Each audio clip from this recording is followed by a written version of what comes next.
So let me briefly introduce what REDD+ is. Above anything else, REDD is one of the key instruments that has been proposed under the United Nations Framework Convention on Climate Change. It is to help, above all, to mitigate climate change.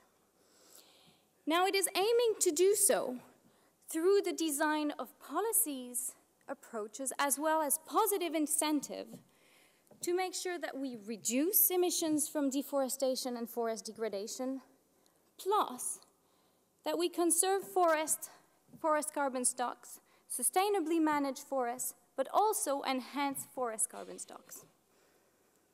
The principle behind the idea is actually quite simple. It is that we should value standing alive forests much more than dead ones. Now, for many, that may appear like a reasonable contribution or idea, but it's not a new one. Already in 1992, the Malaysian Prime Minister proposed that, fine, if it is in the interest of the rich that we do not cut down our trees, then they must compensate us for the loss of income. This implied, in principle, accepting two key elements. The first one is that developed countries should compensate developing countries for opportunity cost foregone. It also implied common but differentiated responsibilities. Now, there's been several attempts since 1992 to accept and acknowledge these two principles without success so far. But now it is urgent that we capitalize international efforts to halt global deforestation and forest degradation. It is clear that long-term emission reduction targets will simply not be reached unless we act on deforestation. And it is no news for all of you which have an interest in forestry that we are deforesting approximately 30 million hectares annually, which is roughly the size of England. Economically, it also makes sense. REDD would significantly lower the overall cost of action on climate change. It also makes sense to act early. To halt emissions from the forest sector by 2030 could cost between 17 and 33 billion US dollar per year. But if we do nothing, if we keep on going business as usual, then the overall cost of climate change due to deforestation alone could be and reach up to 1 trillion a year. This seems all reasonable. However, to put together an agreement that is equitable, efficient, implementable, we need to have a number of building blocks in place. Now let me start with the first one. We have to ensure that as many developing countries and countries are actually part of this agreement. And there are some very simple reasons for this. One of which is that if we have only part of the countries involved, it means that compliant countries who succeed in halting deforestation, all this effort might actually be jeopardized by other countries where deforestation has simply moved to.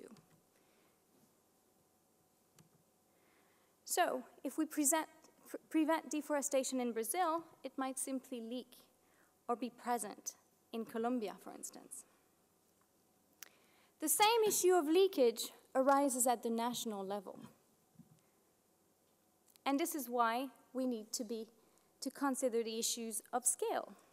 So the issue with scale is very similar to the issue of ensuring that all the countries are actually involved in REDD.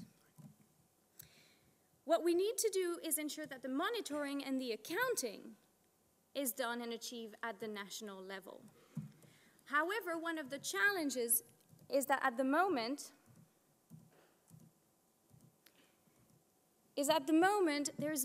for many of those countries, there are very few forest data available and forest inventory. So we need to ensure that we have a phased approach, that subnational approaches are considered until we can have a national. So once we know what is there, we also need to report and verify those emissions.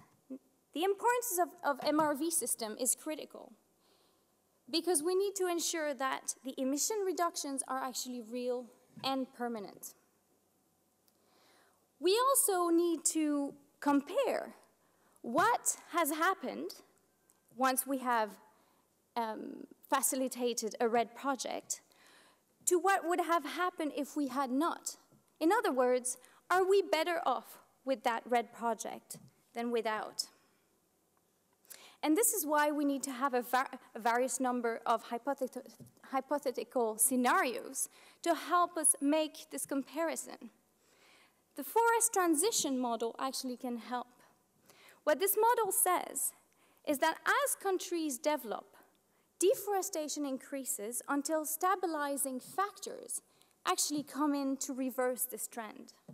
What we see here is that deforestation tends to increase until those factors come in and forest cover increases.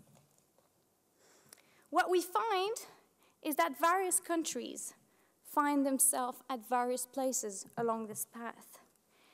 Now we have to be careful when implementing that type of baselines because past behavior, good past behavior, may be penalized, whereas poor past behavior may be actually rewarded. So this clearly highlights the challenge of working out reference levels. But there are other challenges as well. One of them is actually financing this international instrument. There are plenty of funds that are needed, which we can assess as being twofold. The first one is being upfront cost and funds for capacity building, for ensuring that monitoring systems are in place, making sure that the infrastructure is in place for the countries to be ready for RED. But we need to also have ongoing funds, meaning nearly perpetuity. We have to reward and ensure that landowners who protect their forest are compensated for their loss of revenues. We also need to continuously inventory and enforce laws, as well as restrict buildings of roads and the rest. But we want to make sure that that money, once it's available, doesn't fall in the wrong hands. So to do this, we need good governance.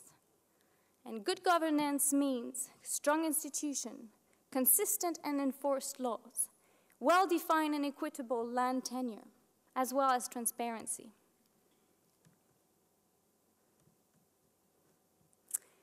One of the issues is that the World Bank Good Governance Matters report actually clearly states that many of the RED countries at the moment suffer from poor governance.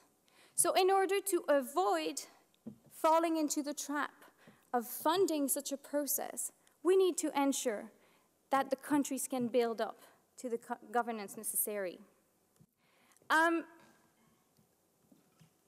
Now, fundamentally, we also need to realize that RED is not only about forest, but it is about people. And we need to ensure that we engage with as many stakeholders as possible, from local governance to national governments.